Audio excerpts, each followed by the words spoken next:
MRC se conçoit comme un humble serviteur de notre peuple et de notre nation sur lesquels ne peut prévaloir aucun intérêt individuel ou partisan.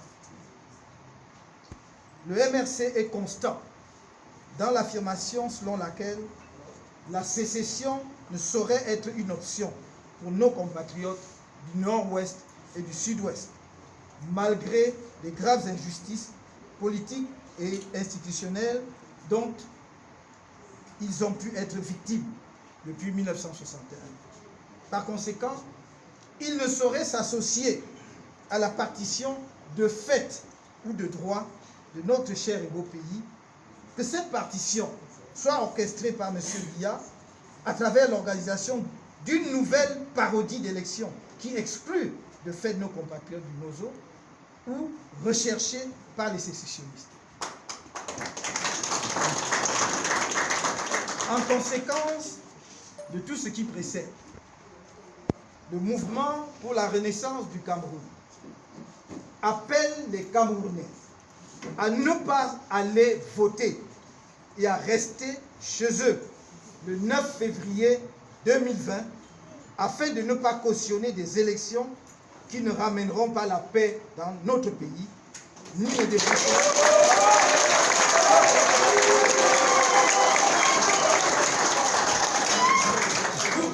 déboucheront sur un choix libre et transparent par les Camerounais de leurs représentants à l'Assemblée nationale et dans les conseils municipaux. Certes, le MRC a demandé à ses militants et sympathisants de se préparer à prendre part au scrutin à venir. Il était persuadé que dans un sursaut patriotique, le régime en place prendrait en compte les exigences légitimes des Camerounais, même à la dernière minute.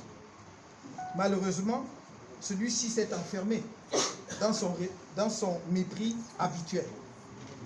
Le pouvoir illégitime n'entend même pas respecter un minimum de règles, qu'il s'agisse de celles du code électoral, pourtant déjà très insuffisantes, ou celles régissant le fonctionnement de l'administration. Le dispositif électoral actuel n'est rien d'autre qu'une souricière politique. Des personnes porteuses d'un sombre projet pour notre peuple sont à l'œuvre au sommet de l'État. Elles sont prêtes à tout pour garder le pouvoir. À partir du 9 février prochain, sinon avant, les Camerounais devront s'attendre à tout. Des informations dignes de foi font état d'un projet d'élimination physique du président élu par les Camerounais, qui se tient devant vous, de deux leaders alliés, Christian Penda Ekoka et Albert Dzonga, et de certains cadres du MRC. Le MRC, tout en prenant à témoin l'opinion publique nationale et internationale de ces menaces, tient à dire aux extrémistes du régime, qui sont aussi bien des politiques que des membres du système de sécurité, que ces menaces n'ont aucun impact sur sa détermination à offrir une alternative au peuple camerounais.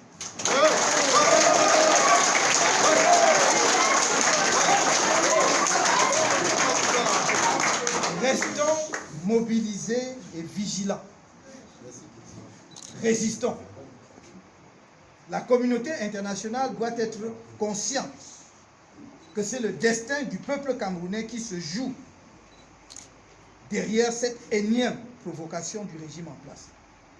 Elle doit donc se donner les moyens d'être aux côtés du peuple camerounais et non de la dictature qui l'écrase depuis près de 40 ans maintenant. Le MRC souhaite appeler l'attention de certaines puissances, membres importants de cette communauté internationale, qui, au mépris des valeurs démocratiques et des droits humains fondamentaux, porte à bout de bras le régime de M. Biya sur le fait qu'elle mène une politique de courte vue. Ces puissances agissent contre les intérêts du peuple camerounais qui, comme tout autre peuple, aspire au développement et au bien-être. Le MRC rappelle à ces puissances, prisonnières de leurs intérêts immédiats, que, comme tout peuple mature, le peuple camerounais a de la mémoire. Le MRC invite les partis politiques de l'opposition, dont certains se distinguent hélas par leur organisation, par leur opposition au MRC plutôt qu'au pouvoir néfaste en place, à ne pas se mettre du mauvais côté de l'histoire de notre pays en cautionnant, comme par le passé, cette dernière forfaiture électorale du régime de M. Biya qui, au regard du contexte politique, sécuritaire, économique et social national, risque de détruire les derniers espoirs de reconstruction de la paix dans notre pays. Le MRC invite tous les partis politiques de l'opposition, l'ensemble de la société civile, les organisations et autres forces religieuses à se joindre à lui pour boycotter le double scrutin du 9 février 2020 et résister à la forfaiture permanente. Que Dieu bénisse le Cameroun.